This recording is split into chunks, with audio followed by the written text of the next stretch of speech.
నాకు దుఃఖం కలిగిస్తూ ఉంది. నేను ఆవేదనతో చెప్తున్నా ఈ మాట. ఒక్క మాట మీరందరూ ఆలోచన చేయండి. తెలంగాణలో భూముల ధరలు ఎట్లుండే? కేసీఆర్ ముఖ్యమంత్రి ఉన్నప్పుడు, బీఆర్ఎస్ రాజ్యం చేసినప్పుడు భూముల ధరలు ఎట్లుండే? ఆనాడు కొనేటోళ్ళు ఎక్కువ ఉండిరి, అమ్మేటోళ్ళు తక్కువ ఉండిరి. ఇవాళ ఆపతికి అమ్ముకుందామంటే భూములు కొనేటోడున్నాడా? అడుగుతున్నా భూముల ధరలు ఎక్కడికి పోయినాయి? ఎవరికన్నా 5 ఎకరాలు డాంబర్ రోడ్ పక్కకుంటే నేను 5 కోట్ల మనిషిని, నేను కోటీశ్వరుని అనే ధైర్యంలో రైతులు ఉండరు. ఇవాళ అడిగేటోడు ఉన్నాడా? ఉన్నదా?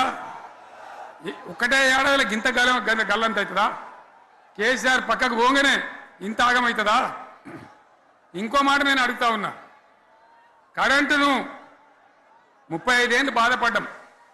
నా బావి కాడ కూడా మోటార్లు కాలినాయి. బీఆర్ఎస్ వచ్చినాక, నేను ముఖ్యమంత్రి అయినాక ఒక్కటే ఏడాది బావులా దాన్ని చక్కగా చేసి 24 గంటల కరెంటు ఇయ్యలే, నడవలే.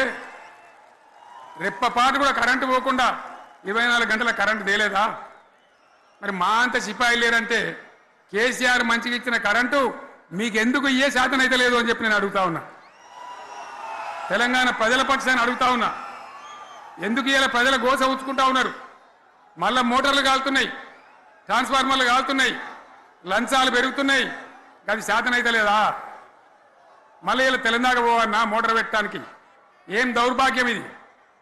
ఎటువంటి శని నెత్తి మీద పెట్టుకున్నాం మనం. మీరందరూ ఆలోచన చేయాలి. భూముల ధరలు ఎటుపోయినాయి, కరెంట్ ఎక్కడ ఎవడెత్తుకపోయా? మిషన్ భగీరథ అసెంబ్లీలో నిలబడి ఛాలెంజ్ చేసిన నేను. 5 ఏళ్ల లోపల ప్రతి ఇంట్లో నల్లా పెట్టి నీళ్ళు ఇవ్వకపోతే మళ్ళా ఎలక్షన్ల పార్టీ మేము నిలవడం, ఓట్లు అడగము అని చెప్పిన నేను. ఎవరు చెప్పాలి? దమ్మున్నోడే చెప్పాలి. చేసి చూపించినాం, నడిపించినాం. ప్రతి ఇంట్లో నల్లా పెట్టినాం. కృష్ణా గోదావరి నీళ్లు తెచ్చి ప్రతి ఇంటి ముందర దుంకిచ్చినాం. అది మీరందరూ దానికి సాక్ష్యం. ఇలాగా మంచినీళ్ళు కట్నే ఇల్లు పెట్టినపోయి ఉన్న పథకం కేసీఆర్ హయాంలోనే అయిపోయింది. ఇంకా మంచినీళ్ళు కూడా ఏ శాతం అయితే లేదా? మేము ఇంత సిపాయిలం అంత సిపాయిలం అని ఎగిరెగిరి దుంకితే మాట్లాడితే మంచినీళ్ళు ఇచ్చే కూడా శాతం అయితే లేదా? మంచినీళ్ళు పోతాయి, కరెంటు పోతుంది, వడ్లు కొనే దిక్కు లేదు. వడ్లు కొంటాను రా, కళ్ళాల కాడ 15 రోజులు వడ్లు కొనే దిక్కు లేదు, అడిగే దిక్కు లేదు. సర్కారు కొనకపోతే దిక్కుమాలని దేవుడా అని ప్రైవేట్ మిల్లర్లకు అమ్ముకుంటున్నాం. మళ్ళీ అక్కడ దళారీలు, అక్కడ దోపిడీ, మళ్ళీ రైతాంగం దోపిడీకి గురవుతున్నది. మళ్ళీ 2014 కంటే ముందటి పరిస్థితులు వస్తూ ఉన్నాయి. ఆ విధంగా ఎందుకు జరుగుతూ ఉంది? ఇది ఎవరి అసమర్థత? కాంగ్రెస్ ప్రభుత్వం యొక్క అసమర్థత కాదా? ఈ కాంగ్రెస్ కాటేయడం కాదా? నేను ఒక్కటే మాట మిమ్మల్ని కోరుతా ఉన్నా, ప్రజలకు నేను అడుగుతా ఉన్నా. పేదలు గుడిసెలు వేసుకుంటారు, ప్రభుత్వ జాగాలలో పాపం తెలిసి తెలియక కొన్ని వేసుకుంటారు.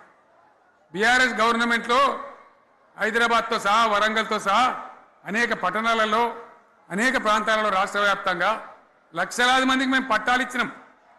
బుల్డోజర్లు పెట్టి, జేసీబీలు పెట్టి మేము చెరువులలో పూడికెళ్ళి తీస్తే వీళ్ళేమో హైడ్రా అని మన బొందా అని పెట్టి పేదల ఇండ్లు కూడా కొడతా ఉన్నారు.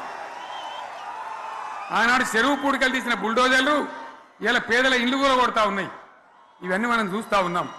చూసి మౌనంగా ఉందామా, కొట్లాడదామా, ఏం చేద్దాం అనేది మనం ఆలోచించే సమయం వచ్చింది. దేశాన్ని నంబర్ 1 స్థాయిలో నిలబెడితే ఇవాళ 14వ స్థాయికి 15వ స్థాయికి తీసుకొని పోయినారు. నా కళ్ళ ముందన్న గిట్ల జరుగుతుంది, ఇంత మాయల్యమే అవుతుంది, ఇంత మోసం చేస్తారని నేను కూడా అనుకోలే. ఇలా చాలా బాధ కలుగుతూ ఉంది, చాలా దుఃఖం కలుగుతూ ఉంది.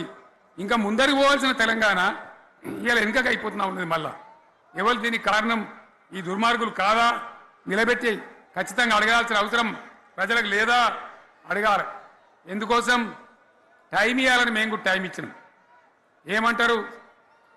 మీకేసినట్టు మాకేసినరా ఓట్లు, మాకు ఏడాదైనా టైం ఇయ్యరా, ఏడాది అర్థమైన టైం ఇయ్యరా, మీకు కన్నేరురా అని అంటారు. కాబట్టి నేను నోరు తెరవలే, బయటికి రాలే.